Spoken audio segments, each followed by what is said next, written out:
तो क्या करे क्या ना करे ये कैसी मुश्किल है, कोई तो बता दे इसका हल ओ मेरे भाई।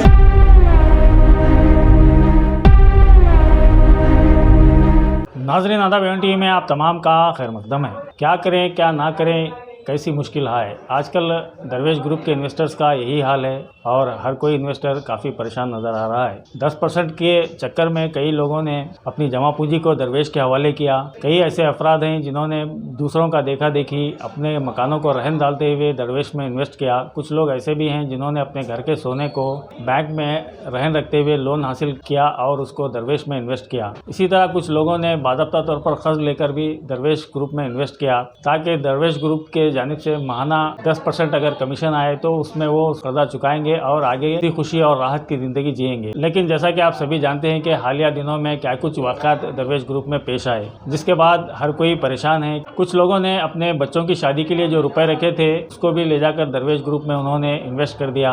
अब शादियाँ करीब आ रही हैं तो उनकी फिक्रों में इजाफा हो रहा है। कुछ लोगों को शादियों की फ़िक्र है तो कुछ लोगों को EMI चुकाने की फ़िक्र है, किसी को किराए की झंझट से परेशानी है और किसी को अपनी जमा पूंजी को वापस कैसे हासिल करें बात का गम है। कर दिए कि जितने इन्वेस्टर्स हैं उनमें हर एक को अलग अलग किस्म की परेशानी लाक है। ऐसे में सभी का यही सवाल है कि आखिर हम करें तो क्या करें। इस सिलसिले में हालिया दिनों में कुछ इन्वेस्टर्स ने बाज़ाब्ता तौर पर हमसे रब्ता करते हुए ये भी कहा था कि आप इस सिलसिले में एक इन्वेस्टिगेटिव वीडियो जारी कीजिए ताकि इन्वेस्टर्स को मालूमात हासिल हो। कई इन्वेस्टर्स मुझसे फ़ोन पर बातचीत भी करते हैं और उनकी बातचीत में 2 सवाल ज़रूर शामिल होते हैं। पहला सवाल, क्या शुजा को बेल मिलेगी?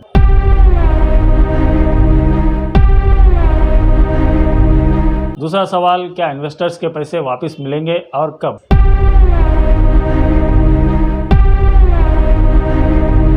इन्हीं 2 सवालों के जवाब तलाशने की मैंने भी कोशिश की और इस सिलसिले में हकीकत को इन्वेस्टर्स के सामने लाने की कोशिश करने की ख्वाहिश मेरे भी दिल में जागी। चुनांचे इस सिलसिले में मैंने दरवेश ग्रुप की लीगल टीम से गुफ्तगू की और दरवेश ग्रुप के करीबी अफराद से भी मैंने गुफ्तगू की। फिर उनसे मालूमात हासिल की। फिर उनकी मालूमात को क्रॉस वेरिफिकेशन करने के लिए मैंने दीगर वकीला और एक्सपर्ट से भी इस सिलसिले में गुफ्तगू की।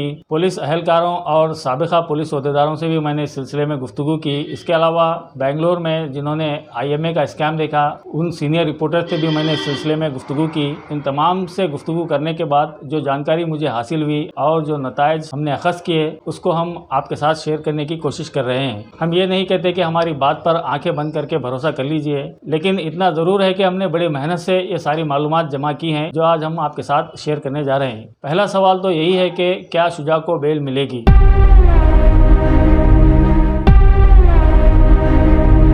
इस सिलसिले में सभी जानते हैं कि रायचूर के डिस्ट्रिक्ट कोर्ट में शुजा और उनके साथियों की बेल की दरखास्त नामंजूर कर दी गई और ये कहा गया था कि इससे कबल हाई कोर्ट में भी एक बेल के लिए दरखास्त डाली गई थी, वो भी मुस्तरद कर दी गई। जब इस सिलसिले में मैंने तहक़ीक़ात की तो इस बात का पता चला कि वो बेल मुस्तरद नहीं की गई थी, उसको रिजेक्ट नहीं किया गया था बल्कि उसको विड्रा किया गया था। खुद दरवेश ग्रुप की लीगल टीम ने उसको विड्रा किया था ताकि जो फैसला डिस्ट्रिक्ट अदालत से आया है उसमें से कुछ नुकात लेकर और मजीद कुछ नुकात उसमें ऐड करके नए सिरे से जमानत की दरखास्त हाई कोर्ट में दी जाए। साथ ही साथ इस जमानत की दरखास्त में यह भी बताया जा रहा है कि 2-3 ऐसे पॉइंट्स भी ऐड किए गए हैं जिनमें शुजा के असासाजात जो फ्रीज किए गए हैं उनको रिलीज करने की भी बात की गई है। चूंकि केस दरवेश ग्रुप पर हुआ है लेकिन साथ ही साथ दरवेश ग्लोबल प्राइवेट लिमिटेड पूना के अकाउंट को भी सीज किया गया है। इसके अलावा डिजिपेक्स को भी सीज कर दिया गया है। ये कहा जाता है कि सिर्फ दरवेश ग्रुप को ही सीज किया जाना चाहिए था जिसका दफ्तर रायचूर शहर के हैदराबाद रोड पर वाक़ा है, लेकिन इसके अलावा भी दीगर 2 कंपनियों को सीज किया गया है। इन नुकात को भी हाई कोर्ट में उठाने की बात की जा रही है।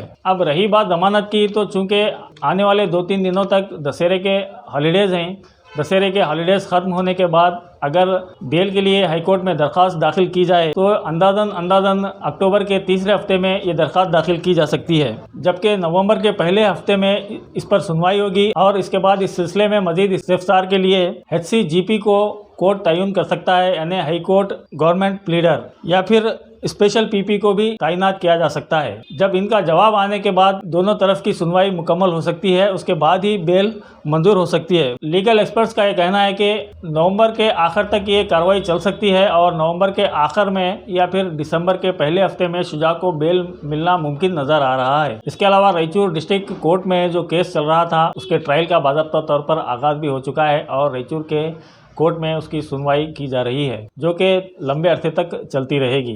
अब ऐसे में इन्वेस्टर्स के जहन में ये सवाल आना लाजमी है कि शुजा को बेल मिलने में लंबा वक्त है, यानी कि तकरीबन 1.5 से 2 महीने का वक्त है, तो उस वक्त तक हम क्या करें, किस तरह से सब्र करें। चूँकि ये मामला कोर्ट को पहुंच चुका है, ना ही इस सिलसिले में सिविल सोसाइटीज़ कुछ कर सकती हैं, ना ही पॉलिटिकल पावर इसमें काम आ सकती है। जब मामला अदालत में होता है तो अदालत ही उस मामले का फैसला कर सकती है, बकिया और कोई ताकतें इस मामले में ज़्यादा दखल नहीं दे सकती। एक बार फिर मैं ये वादे करता चलूँ कि CBI हो या फिर ED हो, ये दोनों ऑटोनोमस बॉडी हैं और ये खुद से इन्वेस्टिगेट नहीं करती, बल्कि रियासती हुकूमत के किसी इदारे से या फिर इब्तदाई तहकीकात के बाद उनसे रुजू किए जाने पर, सरकारी महकमा जात की जानिब से उनसे रुजू किए जाने के बाद वो मामले को अपने हाथ में लेती है और उसकी तहकीकात करती हैं। अब ये दरवेश ग्रुप का मामला रियासती हुकूमत की सिफारिश के बाद CID के हाथों में आया और CID इस सिलसिले में तहकीकात कर रही है। बताया जाता है कि CID के SP पुरुषोत्तम हैं और DSP यतिराज इस मामले के इन्वेस्टिगेटिव ऑफिसर हैं, जो कि इस मामले की तेज़ रफ्तारी से